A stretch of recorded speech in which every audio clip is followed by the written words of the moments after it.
napansin ko dito sa coffee shop na to, majority ng mga nandito ay students. Feeling ko ang tanda ko dito. Mga students na nag-aaral. Siyempre, naihina naman ako, kaya check natin yung CR.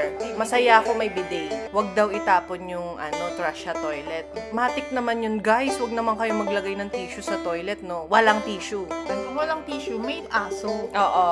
Ang isa sa magandang feature ng cafe nito is, it is pet friendly.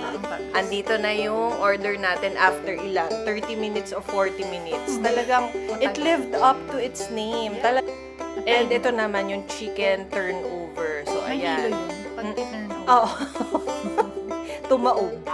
So, kung gusto nyo ng flaky talaga na tinapay, na talagang sure 100% ang pagkakalap, ito na yun. Pero after a while, napagod din siya kasi hindi siya nabigyan. Di ba lahat naman tayo pag hindi sa atin binigay, talagang titigil din naman tayo, no? Napapagod din naman tayo lahat. Nung may hugot tayo. Hi, taxis!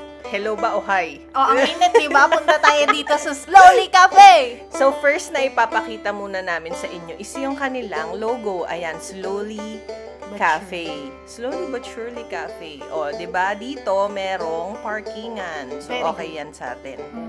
So, So, pasok yan. muna tayo dito. Medyo ma-nature din kasi yung garden nila. Very cozy din and very relaxed place. So, So this is located in 159 Matimtiman, Sikatuna Village, Quezon City. So lakad na tayo dito sa napaka-unassuming na pinto. Yan pala yung entrance. mainit. So, dito tayo sa loob ha, para may aircon. Buksan mo na yan. Pagbukas mo, maliit lang pala yung area. Tapos ang daming tao. Tapos may nakita tayong sofa. Dito tayo sa may bakante na sofa, katabi ng speaker para rinig natin yung music. Diba parang para sa atin talaga yung sofa na yun? Oo. So ito, may palibreng tubig dyan. Upon entry, merong mga design ng parang dagat yan. And ito. May second floor sila. Pero bago tayo umakyat, check nyo muna yung mga kids. Sa mga kids kasi nakakatuwa yung mga random naman nila na mga figures dyan. Meron ding paintings. Toys, origami, And drawings. Ayan. drawings na may kulay. Ang ganda. So, ito nga yung second floor. Maximum neto 8 person. So, para siyang, ano ba yung sa Japan? Attic siya. Attic, pero yung sa lapag ka nakaupo. Okay. So, ito na yung kanilang mga pastries. Chicken turnover, cheese puff, pan au chocolat, pork floss, lemon cream, tuna cream cheese, and ham and cheese croissant. Meron ding crinkles. Yan, crinkles. Sa mga natikman natin dito, never pa pumalya yung pastries nila. Masarap. So, that's the menu. Check Tingnan nyo niyo yung mga presyo dyan. I-post nyo na lang. Hindi siya ganun kamahalan mga taxis. So, pwede kayong pumunta dyan. Ang napansin ko dito sa coffee shop na to, majority ng mga nandito ay students. Feeling ko ang tanda ko dito. Mga students na nag-aaral, pero may napansin ko yung salitaan nila dito, English. So, kung may FOMO ka o fear of missing out, So, okay ba yung CR nila? Siyempre, naihina naman ako, kaya check natin yung CR. Masaya ako may bidet. May bidet. May tissue? Nako, ito ang ifo-focus ko dyan. Hintayin mo lang. Ayan, okay. So, maliit lang naman. Huwag daw itapon yung trash sa toilet. Matik naman yun, guys. Huwag naman kayo maglagay ng tissue sa toilet, no? Walang tissue, girl. Ay, ito maganda naman. Kung walang tissue, may aso. Oo. Ang isa sa magandang feature ng cafe nito is, it is pet friendly. So, meron kami kasama dito dog. Behave ng dog na ito, no? So, try na natin muna tong unang dumating na crinkles. Itong crinkles na to, marami siyang powdered sugar sa labas. Then, pag pinunit mo siya, hindi siya crumbly. Actually, it's very moist. Kaya nagustuhan ko rin siya. And yung flavor niya, ang sarap. Hindi Chocolatey. siya sobrang tamis. Andito na yung order natin after ilan? 30 minutes or 40 minutes. Talagang, it lived up to its name. Talagang very slow ang dito, ang Kasi naman, isa lang yung di ba, cashier and barista. Gusto nating tulungan na si ate. Oo, sobrang tagal nito guys. So, bawal kumain dito yung mga nagmamadali ha. As in, naku talaga. So, ito, in-order namin yung cream cheese puff.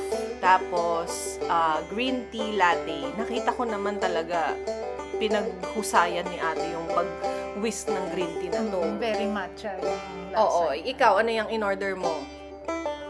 Yung black tea milk ba yun? Or black Earl tea Grey latte? siya. Oo, Para siyang close to milk tea. Masarap Ayan. naman yung nasa sea salt ba yan? Oo, sea salt yung nasa ibabaw. Or hindi siya sea salt, parang matamis siya eh. Matamis.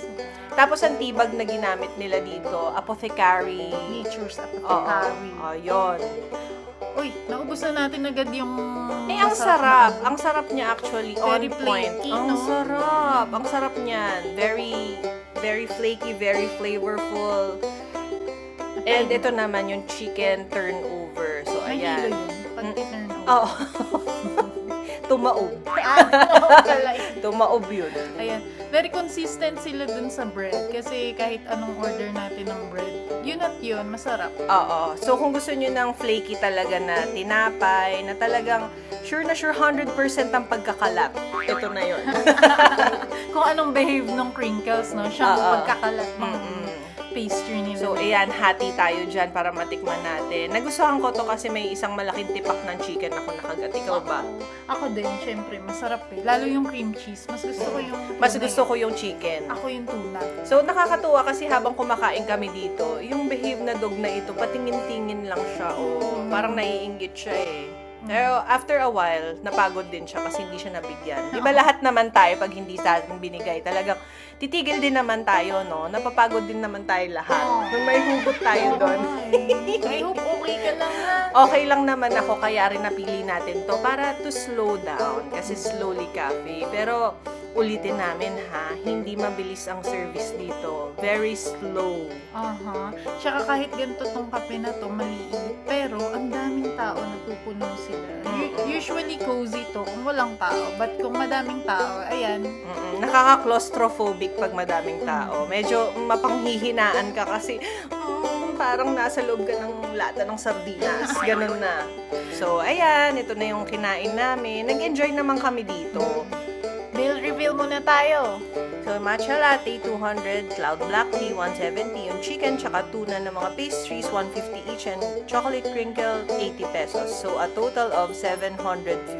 So, balikan natin. For you ba, sulit ba yung binayad natin dito in terms of yung ambience, pagkain, CR, and overall experience? 8.5 sa akin. Sa akin naman siguro, dahil ang daming tao today, 8.5 din, pero kung wala, siguro tataas siya ng 9 and Yes. 9.5. So, thanks for watching! Thank you, Bye!